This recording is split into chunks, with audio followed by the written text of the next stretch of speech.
Hello everyone, it's Ruby here, bringing you guys another video, and today I wanted to take the time to actually talk about Drake Bell and the cycle of abuse, because I feel like it's important to do so, for a couple of different reasons. Okay, so to start off, what do we know about Drake Bell? We know that Drake Bell went through a horrifying, unbelievably unforgivable act of abuse. We know that it was at the hands of Brian Peck, and we know that it was when he was very young as well. We also know that Drake Bell himself has been accused and pled guilty to child endangerment and has been accused of various acts of abuse.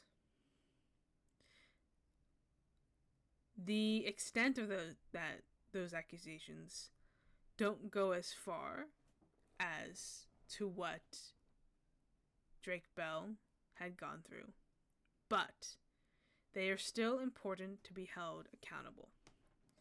For those of you who don't know, Drake Bell went through some trials, and honestly, the worst part about it is that the New York Times did a horrible job covering. I think it was the New York Times. It might have been the NBC.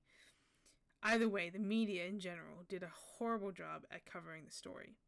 They included false information, which then led to people believing that the accusations made against Drake Bell were abhorrently false.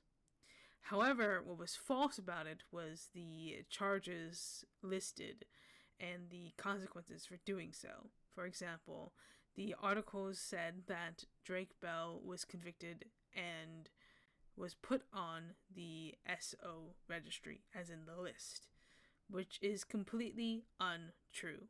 Nothing happened to that degree. That doesn't mean that nothing happened at all. In fact, there are multiple testimonies from multiple witnesses, from multiple people, multiple victims. They claim that Drake Bell did indeed do something. To what that is, I'm not sure.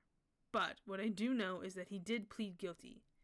And when you plead guilty, it means that you understand that what you did was in fact wrong. And even that is important to address. While there are instances where people can plead guilty and not be guilty, it is often rare for them to plead guilty when there is absolutely nothing wrong with what they did. Because usually there is something wrong with what they did.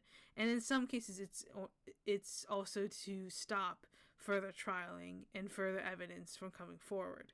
That's why a lot of cases end up settling or end up not even reaching the court, because the other party does not want that information to come out. The reason why I bring this up, and the reason why I pressure you to still hold Drake Bell accountable, is because this is honestly the first step to becoming an abuser, a predator. Something far worse than what Drake Bell is currently. The cycle of abuse starts usually with the person being a victim, being a survivor, because a horrible act was done to them. And that trauma is often so severe that it disrupts what is often seen as right and wrong. And in some cases, it creates a coping mechanism in which the adult grown-up harmed them, and so therefore they don't trust or don't gravitate towards adult relationships or adult friendships, and they instead end up lingering on minors, people under the age of 18. is often why a lot of older celebrities will end up dating younger women, younger people, because they were abused, because they went through trauma with adults. They are no longer comfortable around adults, even after being grown up.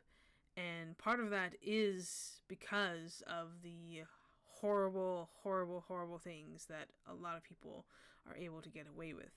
Not everyone who commits SA or SH or anything of similar nature gets put on the list. Not everyone gets tried, and not everyone gets convicted.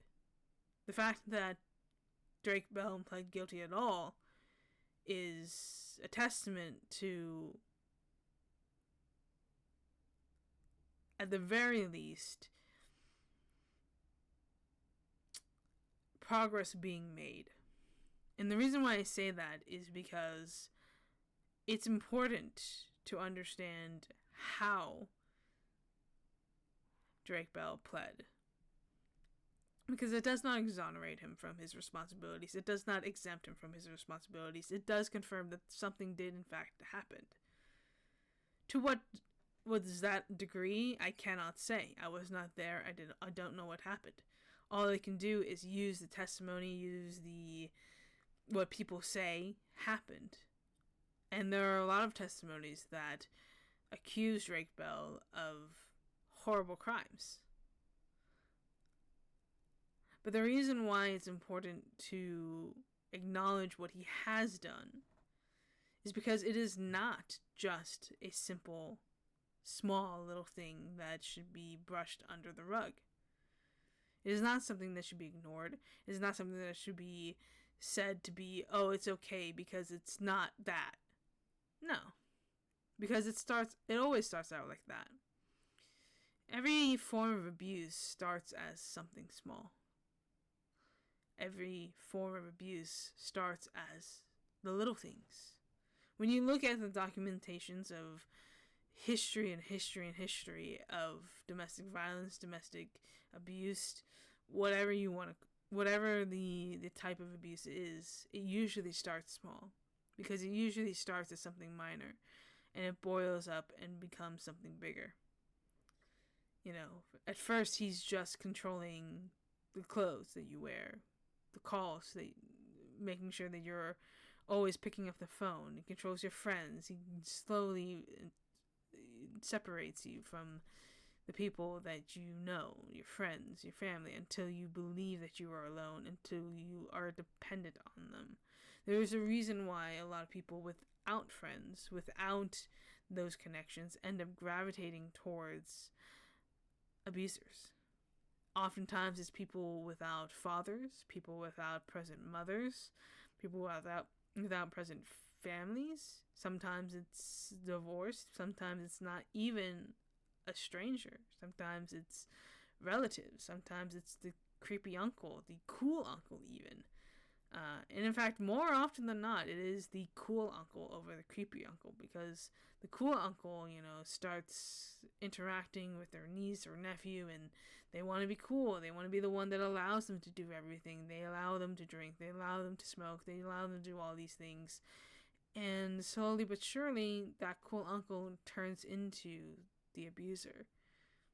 More often than not, the source of abuse is from family members or people that you know. It's not even from complete strangers or people looking to do harm. One of the biggest sources of abuse, though, is something that often goes unchecked and often goes ignored, and that is the abuse of power. Regardless of whether Drake Bell did or didn't do the things that he did abuse the power that he has. Many toxic relationships, abusive relationships, stem from a distinct difference of power. Whether it's a teacher or a student, a boss or a coworker, a celebrity over a fan, a YouTuber over a subscriber, it doesn't matter. There's a distinct difference of power, and oftentimes those powers are used to control, manipulate, and even groom many survivors. Oftentimes, people who are the perpetrators to this don't even realize the lines that they have crossed, or at least don't even acknowledge the lines that they have crossed. What becomes a second family turns into something far worse than that. It turns into Colleen Ballinger. It turns into Mr. Beast. It turns into these toxic environments that we hear time in and time out. Why do you think there are so many YouTubers that are Minecraft specific communities that end up being called out, end up being accused, end up being put into this bubble of abuse? It's because they don't realize the true power they have over their fans and the true responsibility that they owe to their fans to not hurt them, to not use their power against them. Oftentimes, as a YouTuber, you don't even realize that you do have control over your audience and that there are people that idolize over you. Even small creators, especially small creators, don't even realize the power that they truly have over the audience that they do have. Because to them, to the audience, to the fans, you are the cool person. You are the person that they want to hang out with. Sometimes you're the person that they escape to. Sometimes they use you as a role model, as a figure. And you might not have signed up for that job, but it is your job because it comes with the territory. And you can say all you want, oh, I don't want that responsibility. I don't want to deal with being a role model. I don't want to deal with being an example. At the end of the day, it doesn't really matter because you still have that influence. And why I say that is important because it's exactly what the problem is with Drake Bell, with a lot of these celebrities. It's not just Drake Bell at all. It's many celebrities, in fact. Celebrities that don't even realize what they've become. You know, there are celebrities that are able to use their platforms for good, but at the same time, those same celebrities still need to be held accountable for when they don't use their platforms for good, like Lizzo. It doesn't matter how small an infraction it really is. Because what matters is that it has happened, and it is a sign of something that could become bigger. I imagine that Ellen DeGeneres didn't start out as a horrible, toxic boss, but has slowly matured as people were afraid to call her out, and the more it matured, the more it became a bigger concern. I imagine that Lizzo didn't start out as someone who is accused of many sexual harassment instances. I'm sure it started out as something minor, something small. It is always something small, because the more unchecked someone goes, the bigger the problem it becomes. Let's say, for example, Drake Bell was never charged with anything. Let's say Drake Bell was never even tried. We don't even know that he has done what he's done. We don't even know that he's pled guilty. There's many things that Drake Bell could get away with that no one would question. There's perfectly legal, perfectly accepted types of behavior that is still abuse, is still against the survivor, but is still accepted by people. For example, waiting until celebrities turn 18 before you confess your love for them. Like Emma Watson, Hilary Duff, Britney Spears. Many of these young women grew up in a society that love them, that look at them as a sexual being, despite them being human beings. And they can't wait until they turn old enough for them to be able to brag about their fantasies, brag about how they feel. This truly isn't about just Drake Bell. It's not. It can't be. And you can say all you want that what Drake Bell did isn't bad enough, isn't the same as stuff that other people have done. But the reason why it's important not to compare it, and the reason why it's important to still hold everything accountable, is because when these things go unchecked, when these things go unnoticed, that is when it becomes a bigger problem. That is when it becomes a headline, a story, about Michael Jackson, about Jeffrey Epstein, about Harvey Weinstein, about so many other people, Dan Schneider. Just because someone isn't personality-wise someone that seems to be a person of power hungry or a person of manipulated oftentimes it's the people that seem the nicest that have done the most horrible, horrendous things, because they're the good guy, they're the good person, they're the good man that everyone thinks they are, except they're not, because everyone has their bad side. Everyone has something that they keep hidden from everyone else. And more often than not, what I notice is that the good guy is often someone that with the darkest secrets of all of them. I mean, I've watched a lot of true crime documents. I've read a lot of cases. I've seen a lot of different types of abuse, different types of documentation, like with Gypsy Rose, like with all sorts of different things. I mean, think about it this way. One of the most notorious serial killers, one of the most devastating serial killers of all time, almost got away with his crimes because people couldn't believe that he would do such a thing. They couldn't believe that Ted Bundy would do anything, let alone hurt a fly on a wall. They couldn't believe that he would be the one to kill so many women. And yet it was that exact mentality which led to the deaths of tens of women, an unquantifiable amount, because we don't even know how many victims there truly were. To this day, we still don't know how many people lost their lives to Ted Bundy. And there's so many serial killers that are under the same exact boat. And now I'm not saying that Drake Bell is going to become a serial killer or Drake Bell is going to become, a pedo or something.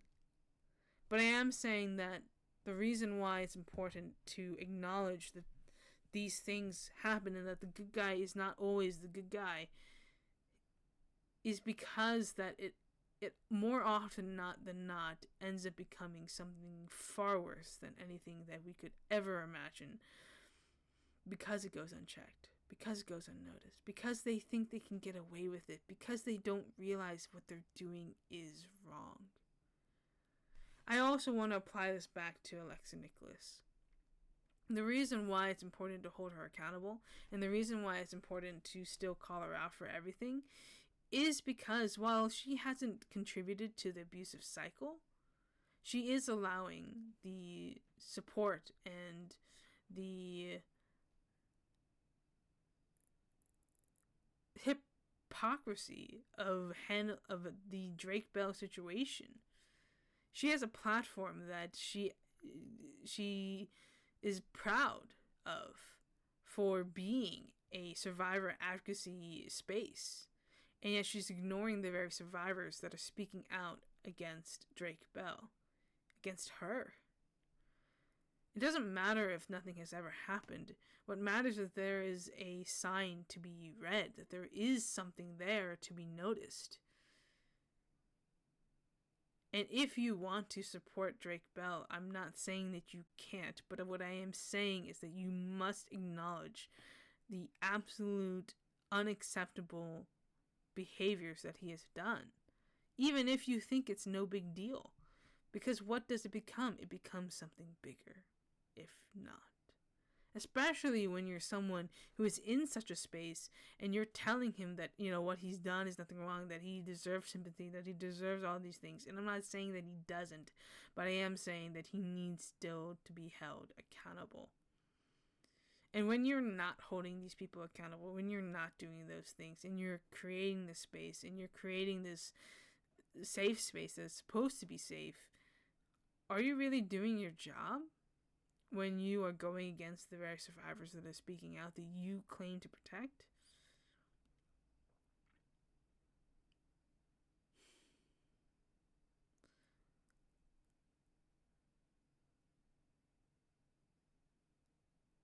The problem with saying that what Drake Bell has done is not a big deal is that it is a big deal to their victims, to his victims. It is a big deal. And when you say that, what he did isn't that bad, what he did is not important or big enough to be a concern, this is why many victims choose not to share the story. Because they don't think that they've been abused enough. They don't think they've gone through enough to speak out yet. This is how behavior goes unchecked, unnoticed, because no one wants to speak out because they don't think that anything bad has happened to them, even though there has been. And taking sealed documents and then publishing them or bringing them to light, that's equally bad. You know why? Because it is hard enough for victims to find the courage to speak out, to tell their story, to have a testimony. It's hard enough. But if you're a victim and you think that your story is going to be spread around the internet, made public to millions of people, there's going to be so many people that don't want to do that because they're afraid of being platformed. They're afraid of being put in the spotlight, and they're afraid of their life never being the same again. Not everybody wants fame or fortune. Not everybody wants to be put into that position, especially over stories that are so personal. The cycle of abuse is not just the perpetrator. It's also the bystanders. It's also those who look to see what happens. Remember those anti-bullying ads when they said that the bystander also plays into the fact of how the bully acts? When you ignore the bully, when you fight against the bully, then the bully backs down. But if you stay silent, if you comply with what they're doing, if you react in the ways that they want you to react, the bullying continues. And the bullying grows and grows and grows.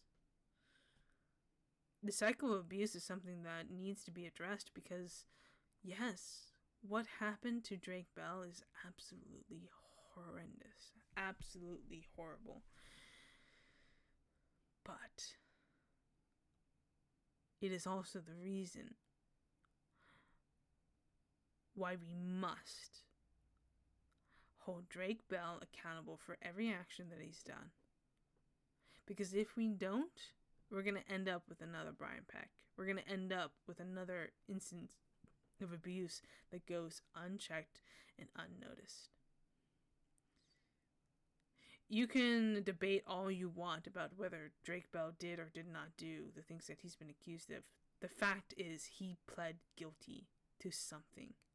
That is what matters. That is what must be brought into question, and that is what must be held to the highest of accountability. And people involved in such circles should be held accountable. Those speaking for survivors should be held accountable. And accountability doesn't have to be someone doing something evil for them to be held accountable. No. Even the smallest mistakes, even the minor mistakes should still be held accountable. You know why? Because that is how we grow. That is how we actually make a change. When we correct people, when we make sure that they can answer to the mistakes that they have done. And that includes Alexa, too. I hope that Alexa can grow from this and that eventually she sees what she has done, and I hope that she eventually apologizes for her behavior, because she is enabling Drake Bell's behavior, and she's enabling these things, these toxic mindsets, by platforming such views that she has, by not holding her friends accountable, Matthew Underwood or Drake Bell. She holds Corey Feldman to a much higher standard than she holds Drake Bell. And why? Because he's not her friend? Because, he wronged her? I can understand that, but at the same time, when Drake Bell is in the same boat, you would think that you would hold him accountable too. And people are going to say, well, she didn't know that he was going to be in the dock. Then why is she going backstage in a Drake Bell concert? Way after the documentary. Why? And if there's nothing wrong with what she's doing, why doesn't she acknowledge and say and explain what is she doing? Why does she have sealed documents? Why is she going backstage? If she was doing nothing wrong, she would be glad to share it. Maybe she could even say, hey, I'm just trying to get some insight on what happened. I'm getting Drake Bell's side, whatever. But at some point, the actions in which you do become inexcusable, and the integrity speaks louder than words and feelings and anything. But hey, what do I know, right? That's all I'm gonna say on this. I definitely think that it's important to recognize the signs of abuse, the development of abuse, the cycle of abuse. And yes, it starts with the survivors, but it also starts with the first infraction, with the first mistakes, with the minor mistakes, with these small little things, because it always starts small and then it gets bigger and bigger and bigger. Always. I hope you guys enjoyed this video. Let me know down in the comments what you think. What are your thoughts? Do you agree with me? Do you disagree with me? Let me know down in the comments. I'm sure you're going to put them anyways. And if you enjoy what I have to say, subscribe for more content.